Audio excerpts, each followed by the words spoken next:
YCP అధికారంలోకి వస్తే వంశీకి మంత్రివర్గంలో చోటు. జిల్లాలో టీడీపీకి గట్టుకాలం. తెలుగుదేశం పార్టీ గన్నవరం ఎమ్మెల్యే వల్లభనేని వంశీ ఎన్నికల నాటికి ప్రతిపక్షం వైఎస్ఆర్ కాంగ్రెస్ పార్టీలో చేరుతున్నట్టు కొద్ది కాలంగా వార్తలు వస్తున్నాయి. వీటికి ఆధారాలు కూడా లేకపోలేదు. గతంలో జగన్ విజయవాడలో పర్యటించినప్పుడు వంశీ జగన్ను కౌలించుకోవడం, జగన్ వంశీ విమర్శించుకోవడం ఈ వార్తలు ఉత్తమించింది. అలాగే మాజీ ఎమ్మెల్యే వంగవీటి రాధా, గుడివాడ ఎమ్మెల్యే కొడాలి నానితో పాటు జిల్లాకు చెందిన ఇతర నాయకులు వంశీని వైసీపీలోకి లాగేందుకు చేసిన ప్రయత్నాలు ఫలించాయని చెప్పవచ్చు.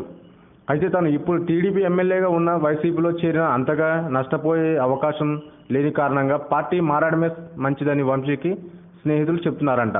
ప్రస్తుతానికి జిల్లా టీడీపీలో సీనియర్లు ఎక్కువైపోవడం, వంశీకి అంతగా ప్రాధాన్యత ఇవ్వకపోవడం ఈ నిర్ణయం తీసుకోవడమే మంచిదిగా కనిపిస్తుందంట. పైగా వచ్చే ఎన్నికల్లో తాను ఏ పార్టీ తరఫున పోటీ చేసినా గెలుస్తానని నమ్మకం ఉంది. కాబట్టి ఒకవేళ టీడీపీ నుంచి గెలిచినా ఎట్టి పరిస్థితుల్లోనూ మంత్రి అయ్యే అవకాశం కనిపించకపోవడంతో జగన్ దగ్గర మంత్రి పదవి హామీ తీసుకుని వైసీపీలో తనను ఇంతకాలంగా నమ్ముకున్న వారికి న్యాయం చేయవచ్చని భావనకు వంశీ తీసుకురావాలని ఆయన అనుచరులు భావిస్తున్నారు. ప్రస్తుతం వైసీపీ అధినేత న్యూజిలాండ్ పర్యటనలో ఉన్నారు. ఆయన వచ్చిన తర్వాత పార్టీలో చేరిక, ప్రాధాన్యత, మంత్రి పదవి తదితర అంశాలపై చర్చలు జరిపే నిర్ణయం తీసుకున్నట్లు తెలుస్తుంది. మంత్రి స్థాయికి ఎక్కడా తగ్గకుండా తన అనుచరగణం క్యాండర్తో పెద్ద ఎత్తున వంశీ చేరుతారంటూ జిల్లా వ్యాప్తంగా ఊహాగానాలు వినిపిస్తున్నాయి.